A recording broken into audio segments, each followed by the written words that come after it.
నా పేరు పిక్కే నాయక్. మాది వద్దిపట్ల పడమడి తండ, పీపల్లి మండలం, నల్గొండ డిస్టిక్. ఎంత ఇచ్చినావు పైసలు? నేను 60 లక్షలు ఇచ్చిన. 60 లక్షలు? 60 లక్షలు. ఎక్కడి నుంచి చేసినావు? ఇప్పుడు మా బిడ్డ పెళ్లి చేసిన. పెళ్లి చేస్తే బిడ్డ పెళ్లి గోల్డ్ పెట్టిన, 20 తులాలు గోల్డ్ పెట్టి ఒక 10 లక్షలు తెచ్చిన. మా అల్లుడు తెచ్చిండు ఒక 15 లక్షలు.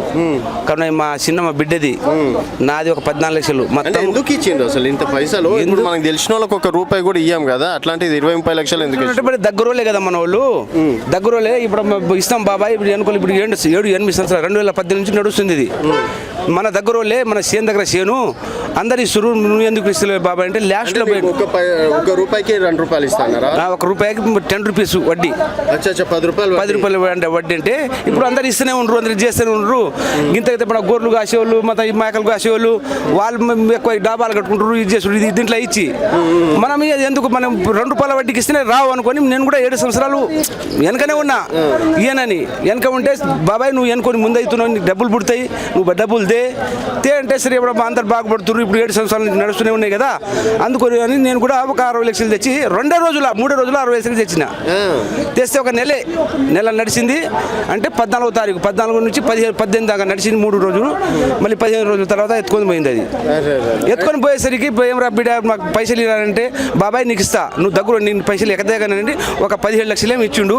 కానీ మొత్తం వానికల్లే. ఎన్ని రోజులు ఇప్పుడు ఆయన ఇప్పుడు 6 సంవత్సరాలు అయింది. 6వ నెల నుంచి ఇప్పుడు మళ్ళీ 6వ నెల ఒక్క రూపాయి కూడా లేదు. ఇప్పుడు దీంట్లో మంగ్లీ ఉందా, మధు ఉందా? మంగ్లీ వాళ్ళ తమ్ముడు శివకుమార్. మరి ఎప్పుడైనా మంగ్లీ కలిసిందా? మంగ్లీ కలవాలి కానీ మంగ్లీ వాళ్ళ తమ్ముడు కలిసిండు శివకుమార్. మంగ్లీ శివకుమార్ ఇప్పుడు భార్య చెల్లెలతో నేను పెళ్లి చేసుకుంటాను బాబాయ్. శివకుమార్ నా బామ్మరిదే. ఇప్పుడు మంగ్లీ వాళ్ళు కూడా నా ఇంటికి సంబంధానికి వచ్చింటే నైట్ వచ్చిర్రు. వాళ్ళు పగలు వస్తే ఇంకా చాలా మంది పోరు. ఇప్పుడు శంకర్ వచ్చిందని అందరూ ఈ సినిమా ఎవరైనా వచ్చి పగలు వస్తే ఎవరైనా పోతారని నైట్ వచ్చిర్రు. నైట్ వచ్చి నైట్నే వెళ్ళిపోయారు. మంగ్లీ మోహన్ చూసి మీరు ఇచ్చారు? మంగ్లీ మోహన్ ఇప్పుడు మా ఏంటో వాళ్ళు ఉన్నారు బాబాయ్.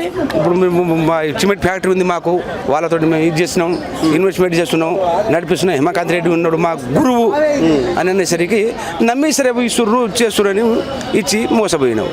ఇప్పుడు ఏమంటున్నాం సార్, ఇప్పుడు మీరు కూడా మీడియా వాళ్ళు మాకు సహాయం జరగాలి, సహకరించాలని మేము కూడా కోరుకుంటున్నాం సార్.